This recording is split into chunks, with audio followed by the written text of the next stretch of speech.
इस पोजीशन में नहीं थे कि ये हुकूमत बना सके। ये कहीं से आपको विक्ट्री स्पीच लग रही थी? नहीं, विक्ट्री स्पीच ये तो स्पीच थी, उनके अल्फाज उनका साथ नहीं दे रहे थे।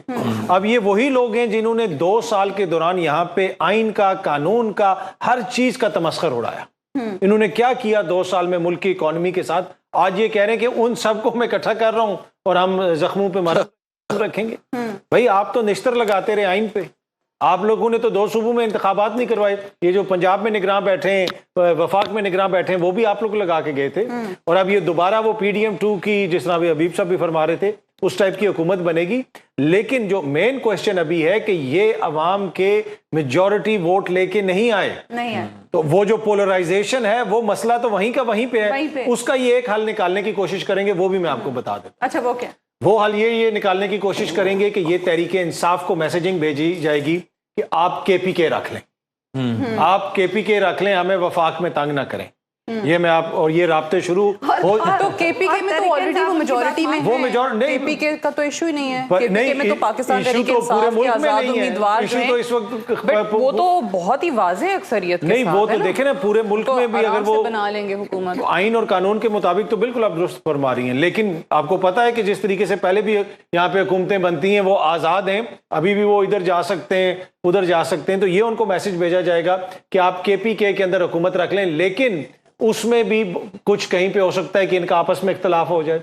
इनके जो इत्तेहादी हैं, सियासी इत्तेहादी, उसमें से कोई एक कहे कि आपको एतराज हो सकता है कि नहीं जनाब, ये तो आप मजीद उनको रीइंफोर्स कर देंगे। ANP वालों को एतराज हो सकता है। तो ये सारी कोशिश की जाएगी। लेकिन अब ये निज़ाम चल सकेगा इस तरीके से? और शहबाज शरीफ साहब की उन्होंने ड्यूटी तो लगा दी है। देखिए, इसमें सिंपल सी बात ये है कि जो मसला क्या है इस वक्त, मसला ये है कि जो मियाँ साहब ने बयान किया कि हमारे पास मैंडेट नहीं है, मुझे सबको साथ मिलाना पड़ेगा, ये उन्होंने विक्ट्री स्पीच नहीं दी, ये उन्होंने वहां पे खड़े होके ऑफर्स किए हैं कि यार ये मसला बन गया है, अब बताओ इसका हल क्या निकालना है। अगर वो विक्ट्री स्पीच देते तो कहते हम हुकूमत बना रहे हैं, हमारे ये चीजें। अब इसमें असल जो इसमें फरीक है वो तो पाकिस्तान के अवाम है, जिन्होंने इनको रिजेक्ट किया है, इन सब को रिजेक्ट किया है और बड़े पैमाने पे जमहूरी अमल का वो हिस्सा बने हैं जो तहरीके इंसाफ के वोटर सपोर्टर हैं। ना उन्होंने सड़कों पे बाहर निकल के कोई तोड़फोड़ की है, उन्होंने अपना जमहूरी राइट इस्तेमाल किया। अदनान साहब, अगर हम नहीं, मैं एक मिनट मुझे खत्म करने देना, इतनी क्या जल्दी है, खत्म करने देना। वो बार बार जो है आप इधर उधर जा रहे हैं, चले आप कमेंट कर लें। खत्म जो कर रहा हूं, अगर नहीं आपने ये बात पसंद नहीं आ रही आपको तो मैं चुप नहीं, आप अपनी बात मुकम्मल करें। बिल्कुल, मसला ये है कि जब वो मैं बात कंप्लीट करूंगा तो आप आगे जाएंगे ना। ठीक, बात मैं ये अर्ज कर रहा हूं कि लोग बाहर निकलें और उन्होंने वोट डालें।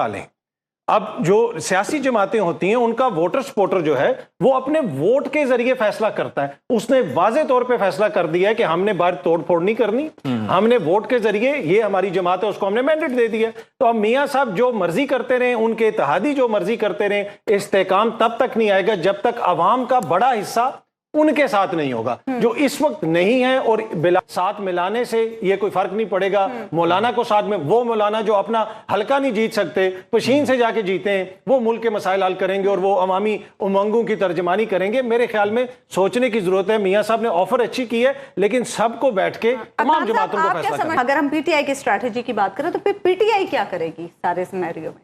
नहीं, अभी वफाक के अंदर तो या तो वो किसी के साथ मिलकर हुकूमत बनाएंगे, जो उन्होंने अगर किसी के साथ बनानी जो बच जाएंगे, जो बची भी PTI की क्या स्ट्रेटजी? जो बची भी PTI है, जो मेजॉरिटी PTI होगी, मेजॉरिटी बच भी जाएंगे। और उनकी जो स्ट्रेटजी, वो सुबह भी मैंने अर्ज की थी यहाँ पे कि 2-3 छोटी जमातें हैं, उनके साथ उनकी बात हो रही है। या तो वो अपनी आजाद हैसियत बरकरार रखेंगे, या वो उस जमात का हिस्सा बन जाएंगे, ऑपोजिशन में बैठेंगे। और दूसरी बात यह है कि या वो जो अपनी जमात की पोजीशन है, उससे पहले जब बल्ला उनसे लिया गया था, उसको बहाल करवाने के लिए वो इंट्रा पार्टी इलेक्शंस करवाएंगे और फिर वो तहरीक इंसाफ का हिस्सा बने। ये उनका है। अब इस पे वो किस हद तक चलते हैं, किस हद तक कामयाब होते हैं, ये एक अलग बहस है। लेकिन वही जो जिस तरह हम पहले भी यहाँ पे अर्ज कर रहे थे कि हुकूमत जिसकी भी बनेगी, जब तक अवाम की बड़ी जो मेजॉरिटी आपके पीछे नहीं खड़ी होगी ना, तो वो मुश्किल होगा। इसलिए कि हुकूमत तहरीक इंसाफ की है या PDM की है, हालात बड़े मुश्किल हैं, हालात बहुत ज्यादा मुश्किल है। IMF प्रोग्राम की तरफ भी जाना है, बहुत ज्यादा मुश्किल है, हालात बहुत ज्यादा मुश्किल है। और जब आप उसके लिए जरूरी है कि अवाम हुकूमत के पीछे खड़ी हो, और उसके लिए फिर जरूरी है कि तमाम जो सियासी पॉलिटिकल पार्टीज हैं वो जनाब मिलके ये फैसला करें और अवाम को उनको खुश होना। अगर आप एक ऐसी हुकूमत बनाएंगे जहां पे अवाम की मेजॉरिटी आपसे वैसे ही नाराज है, या अवाम का एक बड़ा हिस्सा आपसे नाराज है, तो फिर वो जो हुकूमत को टाइम चाहिए ना, उससे पहले ही आवाजें उठना शुरू हो जाएंगी कि जनाब ये भी महंगा हो गया, वो भी महंगा हो गया। तो ये सारी सियासी जमातों का इसमें किरदार है, बशमूल तहरीक इंसाफ, क्योंकि एंड ऑफ द डे किसी की वकालत है, किसी की सहाफत है, किसी की सियासत है, मुल्क बहुत इंपॉर्टेंट है। बिल्कुल, पाकिस्तान है तो हम हैं। इन सबको सोचने की जरूरत है कि इधर से अब हमें निकालना कैसे। जो इंतखाबात करवाते हैं उसका इशू क्या है बुनियादी, कि अवाम इलेक्ट करें कि ये चीजों को बेहतर कर सकते हैं। जब तक आप अवाम के मंशा के मुताबिक हुकूमतें नहीं बनने देंगे, फिर इसी किस्म के मसाइल चलते रहेंगे। चाहे वो सिंध में हो, आपने इसमें सियासी जमातों का किरदार है कि वो अपने मुखालिफ किसी को खड़ा नहीं होने देते।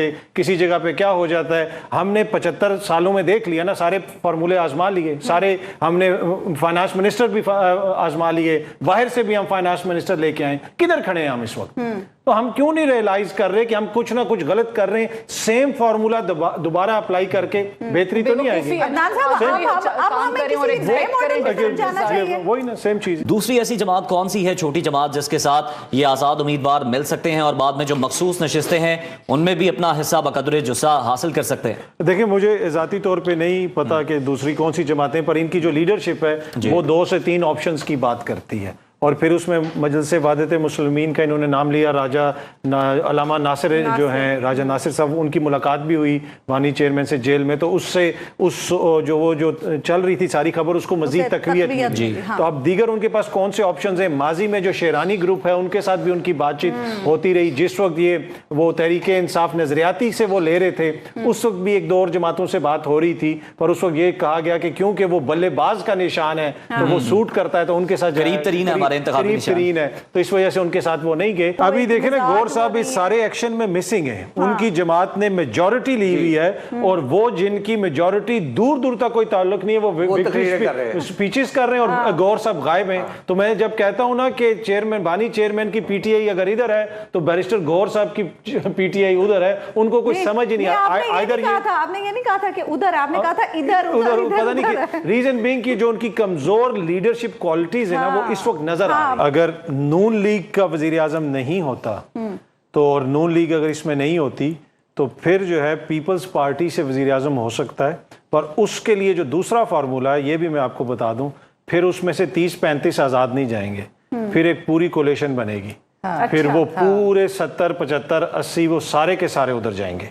और वो फिर पर वो जो होगी, फिर वो पीटीआई से टूट जाएंगे। नहीं, वो पीटीआई से नहीं टूटेंगे। वो फिर वो नून लीग, वो फिर पंजाब में भी हुकूमत बनाएंगे, वो फिर केपीके में भी हुकूमत बनाएंगे, वो फिर बलोचिस्तान में भी हुकूमत बनाएंगे, और वो सिंध में भी हुकूमत। ये और पंजाब में अच्छी पोजीशन बना सकते, जो मुत्तहिदा कौमी मूवमेंट और PMLN मुश्तरका तौर पे हर जगह वो इकट्ठे हो, ऑपोजिशन करें। और ये चीजें इस वक्त कन्वे हो चुकी हैं। तहरीक इंसाफ की सीनियर क़यादत को भी आगे पीछे जो सियासी राब्ते हो रहे हैं, ये मैं आपको बता रहा हूँ। हो सकता है कि बानी पीटीआई को भी ये चीज पहुंच, और हो सकता है वो उनकी तरफ से ओके आ जाए। ये अभी ये तो उनकी मर्जी है, वो ओके करते हैं, पर ये चीजें